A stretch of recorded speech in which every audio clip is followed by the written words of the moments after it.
Hello everyone, welcome back to my channel Shreya's lifestyle nursing. আশা করি তোমরা সবাই ভালো আছো। তো একদমই তোমাদেরকে রেগুলার ভিডিও দিতে পারছি না আমি, তবে চেষ্টা করব তোমাদেরকে রেগুলার ভিডিও দেওয়ার। তো আজকে আবারও তোমাদের জন্য নতুন একটা টপিকের ওপর ভিডিও নিয়ে কিন্তু চলে এসেছি। তো আজকের টপিকটা কি সেটা আশা করি তোমরা টাইটেল আর থাম্বনেল দেখে বুঝতে পেরেছো। তো অনেকেই জিজ্ঞাসা করছো, আমরা তো সিএইচও জব করছি বা পরবর্তীকালে সিএইচও জব করব, তো সেই ক্ষেত্রে আমি যে এক্সপিরিয়েন্সটা গেইন করব সেই এক্সপিরিয়েন্সটা জবের জন্য আমার কোনো কাজে লাগবে কি না। তো এইটা নিয়ে দেখছি তোমাদের অনেকের অনেক ডাউট রয়েছে। তো তাই ভাবলাম সেপারেট একটা ভিডিও করে এইটা নিয়ে ডিটেলসে তোমাদেরকে কিন্তু বলি। তো এই জিনিসটা কিন্তু আমারও সঠিক জানা ছিল না, আমি অনেকের কাছ থেকে জেনেছি, তারপরে কিন্তু তোমাদেরকে এটা নিয়ে ডিটেলসে ভিডিওতে বলছি। তো আশা করি যে যে ইনফরমেশনগুলো দেবো তোমাদেরকে সেগুলো কিন্তু তোমাদের অনেকটা কাজে লাগবে। তো চলো শুরু করি। তো প্রথমেই বলি যে সিএইচও নিয়ে কিন্তু অলরেডি আমার অনেক ভিডিও করা রয়েছে এবং সেগুলো আমার চ্যানেলে পোস্ট করা আছে, যে সিএইচও জব কী, কীভাবে তোমরা সেটার জন্য প্রিপারেশান নেবে, পার্মানেন্ট পোস্ট কী, কন্ট্রাকচুয়াল পোস্ট কী, সিএইচওর স্যালারি কী, সমস্ত কিছুই কিন্তু ডিটেলসে আমি ভিডিও করে আগেই পোস্ট করে দিয়েছি। তো তোমরা সেগুলো দেখে নিতে পারো যারা দেখোনি। যারা দেখেছো তারা তো খুব ভালো কাজ করেছো। তো তারা এই জিনিসটা এবার জেনে নাও যে সিএইচওর এক্সপিরিয়েন্স কোনো কাজে লাগে কি না। তো সিএইচও তোমরা জানো যে ফুল ফর্ম হচ্ছে কমিউনিটি হেলথ অফিসার। তো এটার কন্ট্রাকচুয়াল প্লাস পার্মানেন্ট দুটো পোস্টই রয়েছে। ঠিক আছে, কন্ট্রাকচুয়াল পোস্টটাই কিন্তু বেশি। তো এই যে সিএইচওর জব করার পরে তুমি যে এক্সপিরিয়েন্সটা গেইন করবে সেটা পরবর্তীকালে তোমার স্টাফ নার্স গ্রেড 2 জবের জন্য বা পরবর্তীকালে সেন্টারে তুমি যদি কোনো জব করো সেই ক্ষেত্রে কোনো কাজে লাগবে কিনা সেইটা নিয়ে এবার তোমাদেরকে বলি। তো তুমি দেখো, তুমি যদি ওয়েস্ট বেঙ্গলে স্টাফ নার্স গ্রেড 2 জবের জন্য অ্যাপ্লাই করো, তো সেই ক্ষেত্রে তোমরা জানো এখনও অবধি ইন্টারভিউ প্রসেস চালু রয়েছে। পরবর্তীকালে কী হবে জানা নেই, হয়তো এন্ট্রান্সও হতে পারে, কিন্তু এখনও অবধি যেহেতু ইন্টারভিউ চালু রয়েছে এবং সেখানে এক্সপিরিয়েন্সে একটা নাম্বার পাওয়া যায়। আর তোমাদের যেটা মোস্ট রিকোয়েস্টেড কোয়েশ্চেন সেটা তোমাদেরকে বলি, তোমরা অনেকেই জিজ্ঞাসা করছো যে আমরা এখন সিএইচও জব করছি, তাহলে আজ গ্রেড 2-র জন্য রিক্রুটমেন্ট ছাড়বে, সেই ক্ষেত্রে আমি কি এক্সপিরিয়েন্সের নাম্বারটা কি পাবো, এইটা নিয়ে ডিটেলসে আপনি একটু বলেন। তো এটা অনেকেই আমাকে জিজ্ঞাসা করছো। তো দেখো তোমাদেরকে বলি যে যারা এখন সিএইচও জব করছো, ঠিক আছে, তারা যখন স্টাফ নার্স গ্রেড 2-র জন্য রিক্রুটমেন্ট ছাড়বে এবং সেক্ষেত্রে তোমরা যখন অ্যাপ্লাই করবে, তোমরা কিন্তু সিএইচওর জন্য কিন্তু এক্সপিরিয়েন্স নাম্বার পাবে। কেননা এইটা কিন্তু বলাই রয়েছে যে সিএইচও করছে আমাদের ওয়েস্ট বেঙ্গলে নার্সিং অফিসার পদে তোমরা যদি নিযুক্ত হতে চাও স্টাফ নার্স গ্রেড 2-তে, তাহলে সেখান থেকে যে এক্সপিরিয়েন্সটা পাওয়া যায় সেই এক্সপিরিয়েন্স থেকে নাম্বার পাবে। তো কত নাম্বার পাবে সেটা এখন বলতে পারছি না সঠিক, কিন্তু যে নাম্বারটাই ডিস্ট্রিবিউট করা থাকবে যে সিএইচও যারা করছে তাদের যে এক্সপিরিয়েন্স, তো যে নাম্বারটা ডিস্ট্রিবিউট করা থাকবে তোমরা কিন্তু সেই নাম্বারটাই কিন্তু পাবে।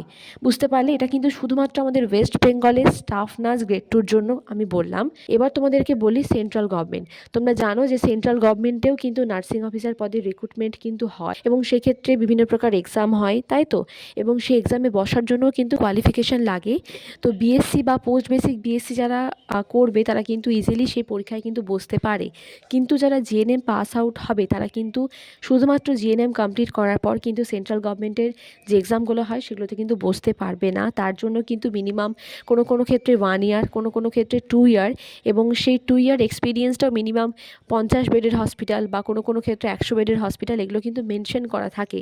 তো সেই ক্ষেত্রে তুমি যদি সিএইচও জব করো তাহলে তুমি যে এক্সপিরিয়েন্স নাম্বারটা পাবে সেই এক্সপিরিয়েন্স নাম্বারটা দিয়ে কিন্তু সেন্ট্রাল গভর্নমেন্টের কোনো প্রকার কোনো এক্সামে কিন্তু বসতে পারবে না। এইটাই জানা রয়েছে যে সিএইচওর এক্সপিরিয়েন্স কিন্তু সেন্ট্রাল গভর্নমেন্টের কোনো জবের জন্য কিন্তু কাজে লাগে না।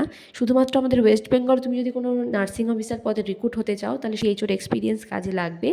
কিন্তু যদি তুমি নর্সেট বলো বা হচ্ছে আদার সেন্ট্রালে যে সমস্ত এক্সামগুলো হয় সেগুলো দিতে চাও, তাহলে সেক্ষেত্রে কিন্তু তোমার সিএইচওর এক্সপিরিয়েন্স কিন্তু কাজে লাগে না। তো আশা করি বুঝতে পেরেছো। তো অনেকেই যেটা আমাকে জিজ্ঞাসা করছিলে যে সিএইচওতে আমরা এখন জব করছি, তো সেই ক্ষেত্রে আমার এক্সপিরিয়েন্সটা কাজে লাগবে কি না। তো অবশ্যই সিএইচওর এক্সপিরিয়েন্স কাজে লাগে। আমাদের ওয়েস্ট বেঙ্গলে তো সিএইচওর এক্সপিরিয়েন্স কাজে লাগে এবং সেক্ষেত্রে যে নাম্বারটা ডিস্ট্রিবিউট করা থাকবে সেই নাম্বারটা গিয়ে তুমি পাবে। কিন্তু আমাদের সেন্ট্রাল এর যে সমস্ত এক্সাম হয় সেক্ষেত্রে কিন্তু এখনও অবধি সিএইচওর এক্সপিরিয়েন্স কিন্তু কাজে লাগে না।